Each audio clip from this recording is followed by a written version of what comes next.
Hey, it's Brooke and Jeffrey in the morning. You can scroll it later, or better, you can listen live to Brooke and Jeffrey every weekday morning. Big fun, real moments, the laughs that make your day. Your station, your city, right now. That's called radio. In Seattle, that's called Moving 92.5. You know that feeling when your dog hears a treat bag from 3 rooms away, but somehow your business is invisible on Google? At SearchHound, your marketing companion, we help businesses get found online so customers don't have to go digging. From SEO to Google business profiles to showing up in AI search results, we help the right people find you right when they're looking. So whether you own a business or you know someone who could use more leads, point them in the right direction. Visit searchhoundseo.com and let's get your business on the set. And love has many faces. See it in the eyes that look right into your soul. Love has many faces. Proud and humble, beautiful and plain, and young and old. Hello and welcome to Love Has Many Faces. So today we're going to do something a little bit different. I'm your host, Marilyn Milano. We're here on Alternative Talk 1150. And as you know, if you listen to my show, I'm a big dog person. I've got Cocker Spaniels. I do things to help domestic pets. I've also done shows regarding donkeys and birds and wildlife and so forth. But today, I am going to be focusing on sloths. And what drove me to that is the fact that a number of sloths had died recently. They were going to open a facility in Florida for tourism, and I'll talk more about that in just a little bit. But the deaths of the sloths and the efforts to try to save the remaining sloths really spoke to me. And so I am just hoping to get some information out there, maybe give some websites that people can go to get more information, help spread the word, let people know where they can donate if they'd like to help. And because, well, what do they say? Sloths are people too, right? No, anyway, kidding aside, I want to help these animals and I want to educate a little bit if possible. So we're going to take a very short break, and then I'll be having a conversation with my producer, Eric Ryder, and we will talk a little bit about what's happened with these sloths, what they're doing to help the ones who are still around, and how you might learn more and help if you are so inclined. Thank you so much. I'm Marilyn Milano, your host of Love Has Many Faces here on Alternative Talk 1150, and I will be right back.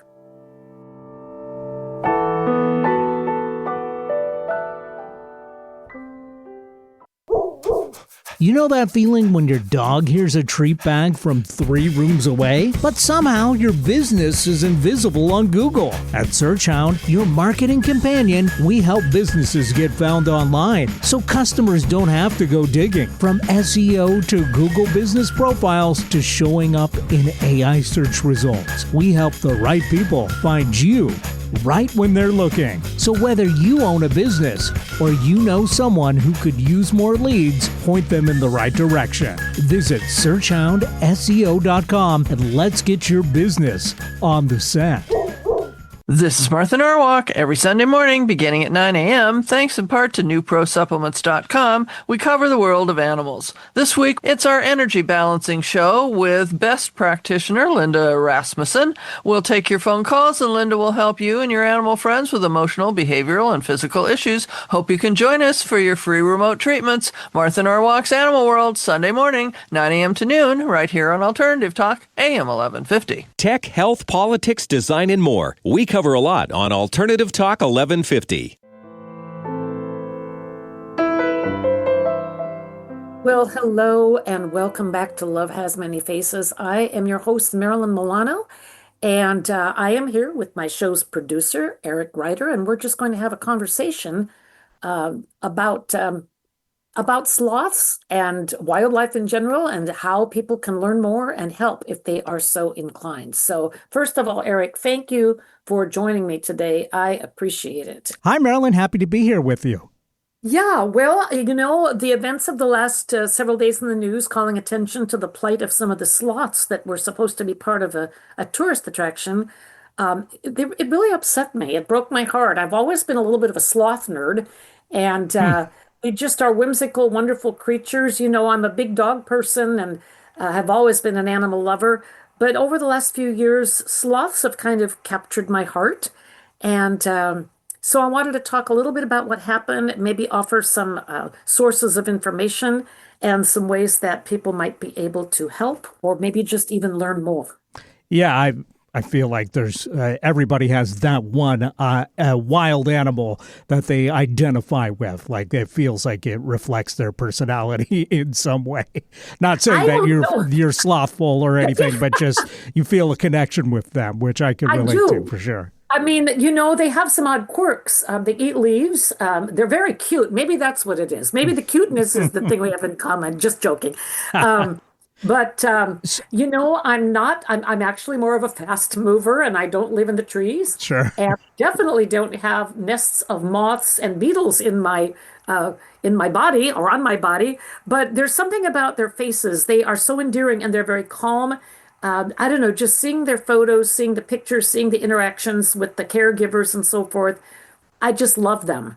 And so I heard about what happened and I wanted to call some attention to it. Well, so there's just too much news in the world, I feel like, these days, because I didn't hear about this at all, except when you emailed me and said, hey, we need to talk about this on the show, which, of course, I'm always happy to do. But for listeners like me, can you give us a little more details on what specifically the news story that inspired this conversation today?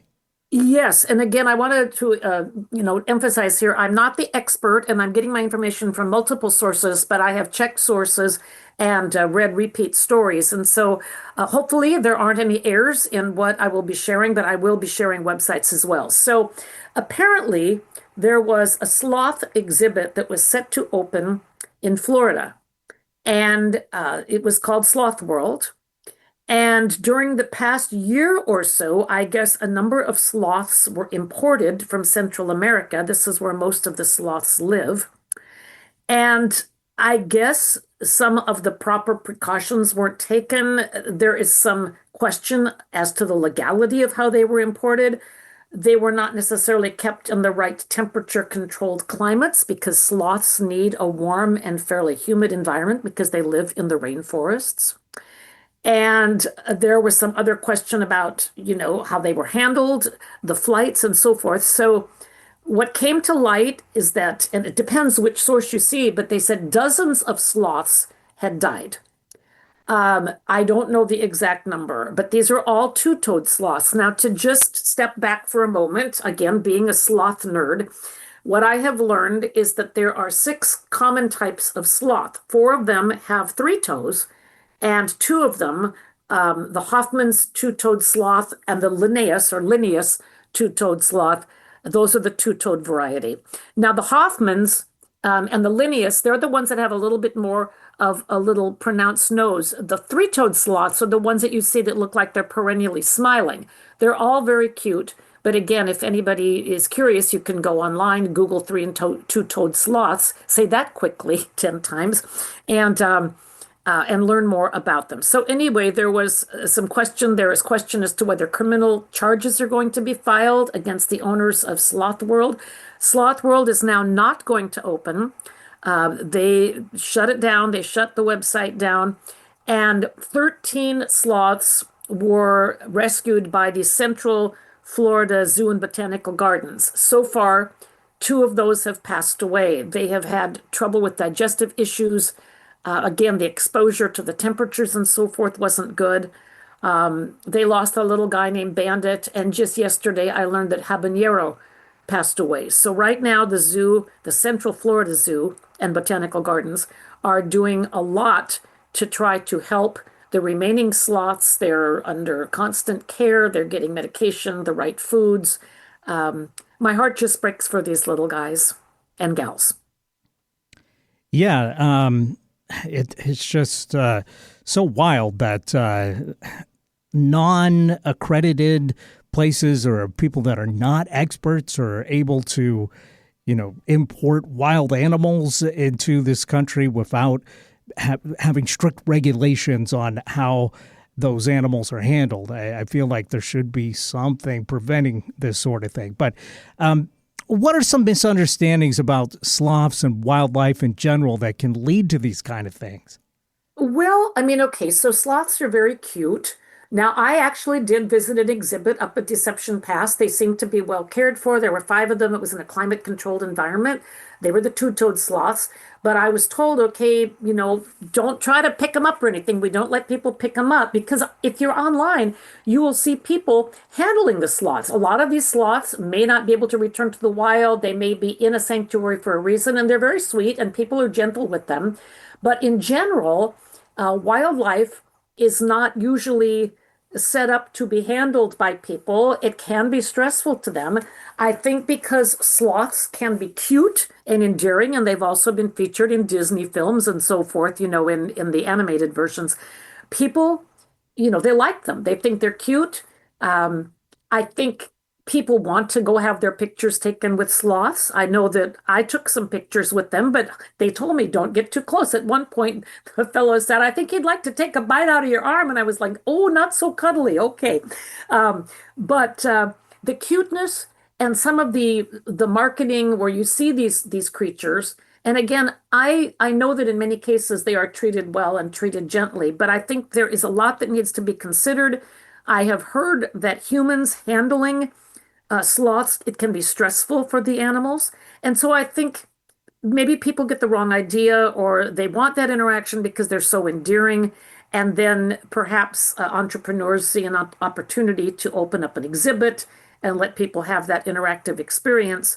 And then it can lead to, seeking profit and maybe either not knowing or not caring. I do not know if it was negligence or if they purposefully skirted laws. I know that PETA is filing a suit.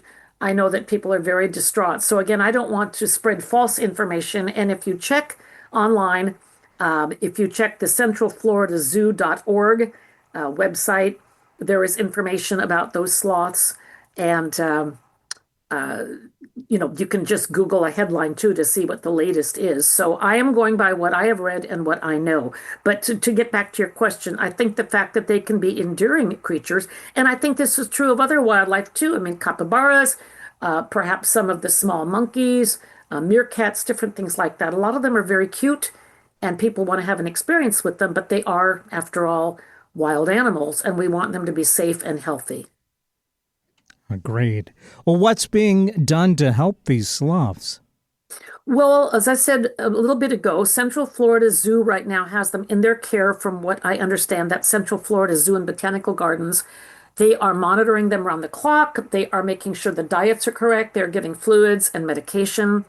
And I have been told that they could use donations and support. So if you go to centralfloridazoo.org, there are some places I believe that you can donate. I also want to mention a couple of other centers that are helping. One is the Sloth Conservation, and actually their website is slothconservation.org. A person I know, and I'll get to that part later, said that this woman who runs this, Becky, is working closely to help these particular sloths. So that's slothconservation.org. And also the Jaguar Rescue Center, and their website is jaguarrescue.foundation. And that's JAGUARRESCUE.foundation. Excellent. Well, are there other organizations that one can donate to that can help protect wildlife and these sloths, for instance? Well, I think there are a lot of different groups that are out there that want to help educate about wildlife. And I mean, so if you have a heart for them, just find one that is accredited. And again, these three that I have mentioned are definitely doing things to help. And the Jaguar Rescue Center, for example, is not just a sloth center. They also educate and help other wildlife. One of the things that some of the groups are doing is working to cover power lines. Sloths live in trees, and they often use ropes and things that are in the forest, naturally occurring jungle type ropes of leaves and such to get around. If you ever see them, they're hanging upside down a lot of the time. But there are also a lot of power lines. and sloths can become electrocuted. So there are efforts in place to cover these lines and make them safe so that if a sloth is traversing one of these lines, um, they can get across. Also, they are slow, so they live up in the trees, which keeps them away from predators. But also, they can you may see online sometime a video of a sloth crossing the road. They're very, very slow, and yet you need to be careful if you're handling them. They do have sharp teeth and long claws. They're not mean, but if they're frightened, they could they could reach out. So again, it's important to know what you are doing. But these groups have information, and I just love these little guys. They're peaceful. They live up there eating leaves. There are a couple of cute facts about sloths. Apparently, they only do their sloth doo-doo once a week. And so they come out of the trees to do that. And I understand that they can lose like a third of their body weight when they do their weekly poo. I've also learned that when a female sloth is ready to find a mate so she can have little sloths, she will sit up in the trees and scream. And it may attract different mates, so they may have one or more daddies with the sloths. But I mean, in general, it's a very short mating process. I mean, they don't do their doo-doo very often. They eat leaves. They're just fascinating creatures. They go back almost like to prehistoric times. I mean, they're just so unusual and interesting, and they are in danger. So we want to protect them. We want to make sure if there are zoos or botanical gardens that are featuring these animals, that they're treated properly. We want to educate about that, and we want to encourage people not to support organizations they don't know about. We don't want to encourage the willful or just neglectful mistreatment of these wild little guys. Yeah. And what can we do if we want to help? Should we just donate to these organizations you mentioned? And again, you mentioned Jaguar Rescue Center and Sloth Conservation as one of the organizations. Yes, I mean, those are great places to start. I would say get online, go to those websites, read a little bit. You can Google the sloth world, shutting down and read about what happened and just get educated a bit. And then I definitely suggest, even if it's a small donation, if it just moves your heart, um, send a little bit of money, spread the word. I mean, you said yourself, you're very informed. You're working at a news talk station, and yet there's so much news that with everything happening in the world, it's very easy to miss stories like these if you're not specifically looking for them. And so, I would encourage people to educate themselves, spread the word, share links, talk about it, see what they can do to help. And then there's a local store here that is going to be doing something that's kind of cool as well. Well, very good. Tell us about that. I mean, local efforts are always the best efforts to get involved with, I think. So what's happening here in Seattle? Well, so as people who have listened to my show before might know, being a sloth nerd, I fell in love with a store that opened up in Magnolia. The first store, Robot versus Sloth, is down by the Big Wheel in the Pike Place Market area. And last spring, they opened up the Magnolia Robot versus Sloth store. And in general, and I don't work for them. I mean, I don't get a toaster for talking about them. I just happen to love their store and what they're doing. They have a number of different artists, including the owner, that create stuffies, and they have made dish towels and mugs and all kinds of things. And they regularly give a portion of their sales back to the Jaguar Rescue Center. And they also give to the Seattle Animal Shelter here locally and also to the Pride Foundation. But they are going to be doing a special project according to the owner. So keep your eyes open for this. You can go to Robot versus Sloth and check it out. And I will be checking it out as well. What Lauren, the artist, the main artist and owner of the store is hoping to do is create stuffed versions, little stuffed animals, one for each of the 31 sloths that came into the care of the Central Florida Zoo, those that had survived. I'm sorry, one for each of the 31 that passed away, I think. Okay, so I am not 100% clear whether it's one for each of those or for those that are surviving. But in any event, she will be doing originals of these. They will be sold. I don't know what the price point will be, but all of the proceeds will go to sloth conservation .org to help with this effort. So I would say keep your eyes open, visit Robot versus Sloth, or if you're curious, you can call up the store and ask when those might be ready. I know it takes a while for designs to come to fruition, but because they have been active, in fact, they opened their store because they loved the sloths. They fell in love with them when they were in Costa Rica many years ago. They are keeping on top of what is happening. And if you're curious about other local efforts, stop in the store, give them a call. And then again, look for these slots that will come out. And hopefully, in the next few weeks, while people are still aware of what's going on, and then they will sell them, and all the proceeds will benefit the sloth conservation group. Wonderful, wonderful. Anything else about this topic you want to shed some light on? Well, I just think again, there is so much difficult news in the world these days on all fronts, right? We don't need to list them. It's everywhere.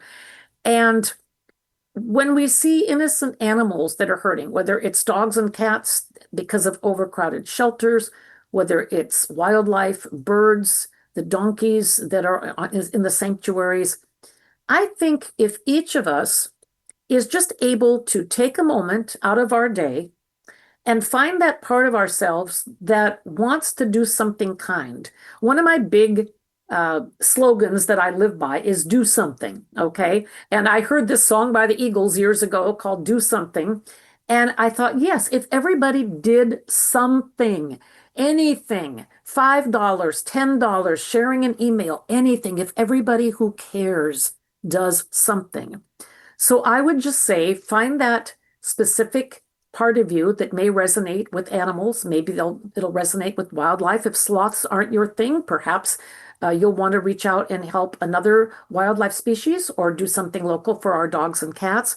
But I would just encourage anybody who's listening today to take a few minutes, donate the cost of a latte, spread the word via an email, share this story, and encourage people to support the organizations that are helping these little animals. I mean, they are really precious, magical little creatures. They really are.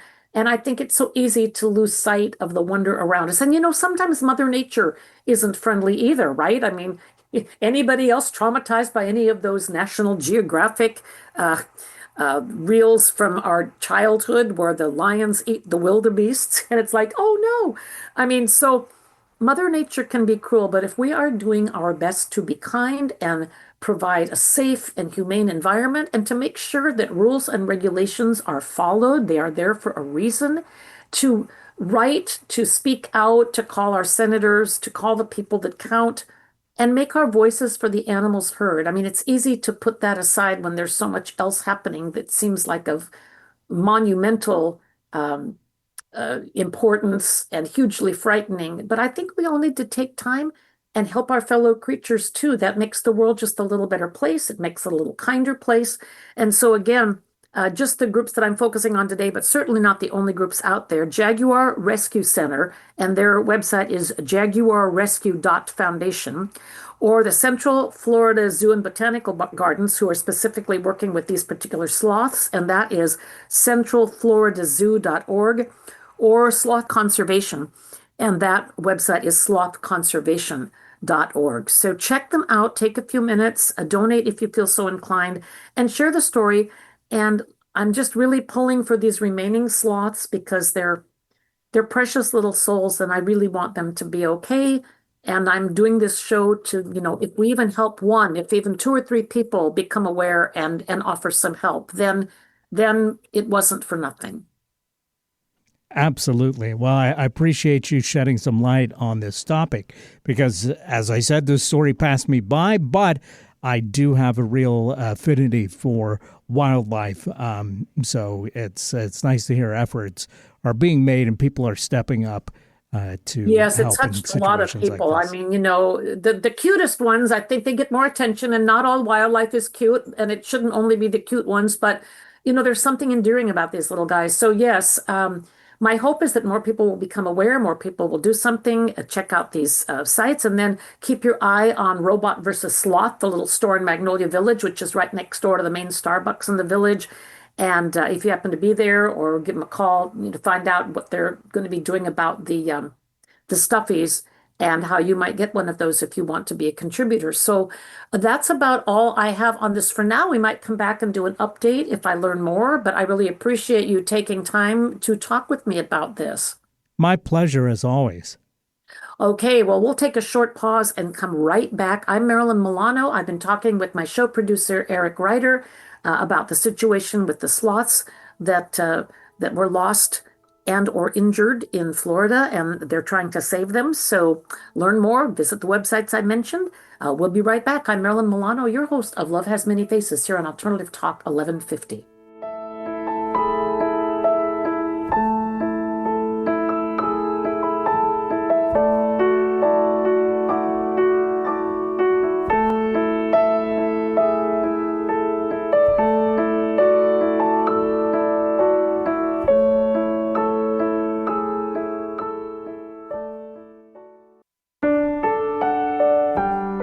Hi, this is Marilyn Milano, your host of Love Has Many Faces. The music that you're hearing during this show every week is exclusively original music from my own CDs. If you're enjoying it and would like to order a copy of one of my 2 CDs for yourself or as a gift, just go to marilynmilano.net and you can order directly from the website. I give a portion of every sale back to animal rescue because that's part of the whole cause. Thank you for listening and thanks for your support.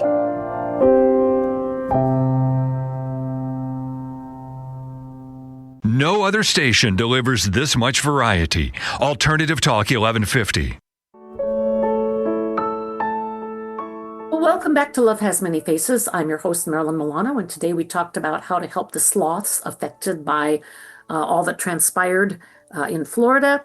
Lots of information available online. And we're always here helping animals. I mean, our show's purpose is to raise awareness, touch hearts, and save the lives of animals. And by doing that, we're helping people too. Reminder that we are podcast, and you can find this show wherever you find your podcast. Just type in Love Has Many Faces podcast, and it will take you right to the page with these shows. And then we're heard on Alternative Talk 1150 on Tuesday mornings, Pacific time, 9 a.m. to 9:30. So you can listen over the air or online on the radio as well.